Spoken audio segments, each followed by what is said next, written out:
Cet épisode d'Entreprendre à l'étranger vous est offert par l'application Garini. Garini, c'est la start-up algérienne qui révolutionne le stationnement en Algérie. Vous êtes propriétaire d'un parking? Garini se propose de le gérer pour vous via leur application. Et si vous êtes un automobiliste à la recherche d'une place de parking, Garini se donne pour mission de localiser la place de parking la plus proche de vous. Retrouvez Garini sur www.garini.dz sur Google Play et sur l'App Store. Bonjour et bienvenue sur cet épisode exceptionnel en direct du Salon du e-commerce et des services en ligne d'Alger, où j'ai la chance d'être présent pour couvrir ce salon des entrepreneurs et des entrepreneurs algériennes et algériens.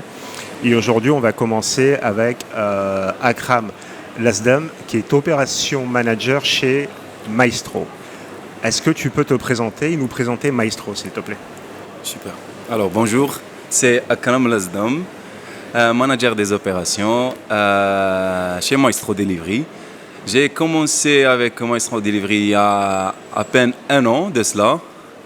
Je vais نهضر لكم شوية على Maestro Delivery et le début de Maestro Delivery. Maestro Delivery, c'est une société de livraison spécialisée dans les solutions logistiques. D'accord? Maestro a commencé dans le marché algérien, sur le marché algérien, depuis 2019. Depuis 2019, spécialisé dans la solution logistique. الخدمة تاعنا est beaucoup plus, et l'offre تاع Maestro Delivery اللي تميزها par rapport les autres concurrents تاعها, c'est le pack premium. Le pack premium est basé beaucoup plus pour diminuer le taux de retour. Beaucoup plus, et aussi cultiver les gens sur les annulations et les raisons des annulations. Il y a même aussi واش نقدروا نشوفوا aujourd'hui واش الحاجه اللي تميزنا ici في la foire تاع Safex Excel d'aujourd'hui, c'est Maestro Delivery. اليوم راهي دايره speech تاع les meilleurs influenceurs et créateurs de contenu هنا en Algérie. درنا لهم free entry وين الدخله لي gratuite, وين les gens يدخلوا معنا et يستفادوا من l'expérience تاعهم. D'accord. Maestro Delivery, donc tu as expliqué le concept. Moi, la question c'est pourquoi il y a autant de sociétés qui font de la livraison au salon de la Safex aujourd'hui? Il y en a partout. Vous avez le plus grand stand. D'accord. Je crois que vous avez le plus grand stand. Oh oui. Mais pourquoi il y a autant de sociétés de livraison aujourd'hui en Algérie? Parce que en fait, vu qu'aujourd'hui, qu'il y a le e-commerce en Algérie, c'est le domaine le plus connu aujourd'hui, en 2023, 2022, 2023. Et mazal يزيد يكبر dans le futur. Mais le e-commerce وحده, ça ne marche pas. Après le e-commerce, tu as besoin d'une solution logistique. C'est pour ça عندك بزاف les sociétés en Algérie qui offrent leurs services beaucoup plus spécialisés dans la partie logistique et les delivery aussi. D'accord. Aujourd'hui, le marché de Maestro, c'est du B2B ou du B2C? B2C et B2B aussi. D'accord, donc il y a des sociétés qui font appel à vous pour assurer la livraison. Exact. Alors, il y a la réponse, je la connais, c'est vous êtes les meilleurs, mais qu'est-ce qui fait que des sociétés font appel à vos services? Pardon? Qu'est-ce qui fait que des sociétés algériennes font appel à Maestro pour les accompagner dans la dernière étape qui est la livraison? Très bonne question. En fait, la réponse est simple. C'est par rapport au taux de retour et le taux de livraison. Par exemple, la majorité des sociétés en Algérie qui font de la logistique et de delivery sont basées beaucoup plus sur le taux de livraison. Ok. Mais le reste, c'est le taux de retour. Maestro, focalisé sur les deux. Non seulement les performances et le taux de livraison, et aussi diminuer le taux de retour. Et est-ce qu'on sait expliquer pourquoi le taux de retour, c'est un problème? Les gens se trompent ou il y a des erreurs de livraison? Non, en fait, il y a plusieurs facteurs qui jouent fait de la partie. Par exemple, on a les délais de livraison, la disponibilité de produits, la qualité, la disponibilité des clients, le service, la qualité des livreurs, la qualité des gens aussi. Donc c'est pour ça qu'on a plusieurs facteurs. De notre côté, on a fait Maestro, on a des livreurs qui sont formés d'une façon régulière. Par exemple, chaque semaine, il y a un refresh. Dès qu'on a un update par rapport à la formation, ok, on rassemble les gens, voilà, machin, l'équipe, on a une formation, on a des updates qu'on doit implémenter sur le terrain. On s'y aligne avec nos clients par rapport à ça. Donc on doit l'appliquer. Donc c'est voilà. Aussi, il y a la qualité de produit. Il y a la disponibilité des clients. Par exemple, il y a des facteurs côté client. Côté client, par exemple, c'est des annulations de commandes, c'est des annulations de livraison qui augmentent, qui impactent en fait le taux de livraison par rapport à la façon de parler, juste la façon de parler. Et aussi, on sait La relation client. exactement.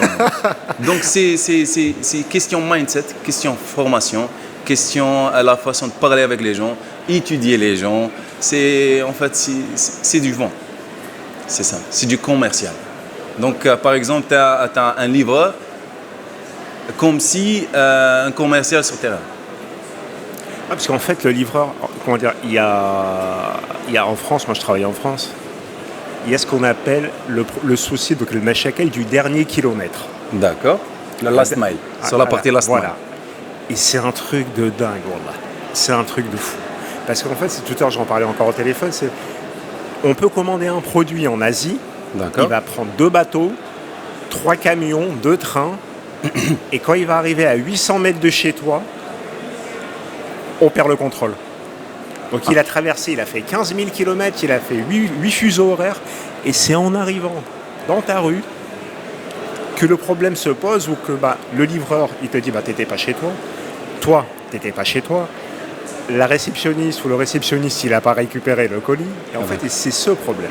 Donc c'est pour ça que quand tu dis que le livreur, c'est un commercial, c'est l'image que les gens ont de la société. Exactement. Alors qu'il y a le CEO, le CTO, le CFO, le CMO, il y a tout le monde. Oui. Mais ce que les gens connaissent, c'est le livreur. Livreur, exactement. C'est l'image en fait. C'est l'image. C'est l'image de la société. D'accord, je comprends bien. Voilà. Aujourd'hui, est-ce que Maestro a des ambitions au-delà de l'Algérie ? Oui, en fait, déjà, Maestro est sur le marché tunisien aussi. Et bientôt sur d'autres territoires. Sur d'autres territoires. Yes. Donc vous faites des footprints quelque part à gauche, à droite. Ah. Écoute, moi, le principal, c'est que je revienne l'année prochaine, qu'on se retrouve et qu'on voit un peu où on en est. Inch'Allah, pourquoi pas. Voilà. Ah oui. Moi, comment dire, c'est à dessein et par égoïsme. Moi, je suis né à Guelma, donc je suis d'origine algérienne, et je regarde de très près ce qui se passe sur le marché algérien. D'accord. Aujourd'hui, qu'est-ce qui manque au marché algérien ? Qu'est-ce qui nous manque pour que ça explose ? Le e-payment. Le e-payment. Et je dois avoir Mourad de Guidini, il va falloir qu'on discute lui et moi. Well, c'est parmi les facteurs en fait nécessaires sur le taux d'annulation. D'accord. Donc c'est vraiment la fintech. Exactement. Exactement. D'accord. Si on se focalise sur la partie e-payment pour développer et aussi en fait étudier les comportements des gens en Algérie, on a une solution alignée entre les deux, ça sera la meilleure solution. Parce que le marché du e-commerce, il est puissant en Algérie. J'ai vu les chiffres. En 2022, 44,6% des Algériens achetaient en ligne. Ce qui est incroyable. Si on parle de la moitié du pays quand même. C'est exact. Donc soit quasi plus de la moitié quasi plus de 20 millions d'habitants. Oui. Ce qui... Moi, la question que je me pose aussi par rapport à ça, c'est le e-commerce fonctionne. J'ai jamais vu un salon avec autant de sociétés de livraison, je te le promets. Oh oui. Et j'en ai jamais vu autant. Et c'est des concurrents. Non, c'est des concurrents directs. Donc. Oui. Voilà. C'est qu'il y a une demande. Et en fait, et je vois la fintech aussi, parce que dans l'autre pavillon, il y a toutes les banques. Donc c'est vraiment, donc là, c'est faire coordonner le e-commerce, la livraison, le paiement et la livraison. Exact. Et est-ce qu'il y a des acteurs, parce qu'il y a Guidini qui travaille là-dessus, et est-ce qu'il y a d'autres acteurs sur le marché algérien qui vont pouvoir apporter une solution? En fait, on ne peut pas dire qu'il y a d'autres facteurs sans des chiffres. Ouais. Parce que c'est les chiffres. Les chiffres, on leur fait tout dire, mais voilà, c'est assez qui présente. Parce que, par exemple, le cas d'une étude de marché, business case, sur le marché algérien, tu as des parties, il y a des shadowing, il y a des shadows. Ouais. Le cas les projecteurs, c'est cette partie-là qui manque. Le manque qui pose. D'accord, c'est bon. Écoute, j'irai écouter. Ce que je vais faire, c'est que je vais avoir d'autres invités, puis je vais essayer de leur poser des questions sur ces parties, sur ces shadow parties. Ah d'accord. Akram, est-ce que tu as un dernier mot pour les auditeurs d'entreprendre à l'étranger? Ah pardon? Pour les auditeurs d'entreprendre à l'étranger, parce que là, on va parler que d'entreprendre en Algérie. Donc, est-ce que tu as un conseil, une idée, quelque chose à nous partager? Welcome chez nous. Comme on m'a dit, marhaba bik fi bladek. Exactement. Welcome chez nous. Écoute, Akram, je te remercie. Merci beaucoup. De toute façon, je vais repasser au stand parce qu'il est quand il est grand, il est vraiment grand. Marhaba. Au plaisir, Akram. Merci beaucoup. Bientôt. Allez, salut. Merci d'être resté jusqu'à la fin de cet épisode. Je vous dis à bientôt. Et surtout, attendez le prochain épisode avec le prochain invité. À bientôt tout le monde. Ciao.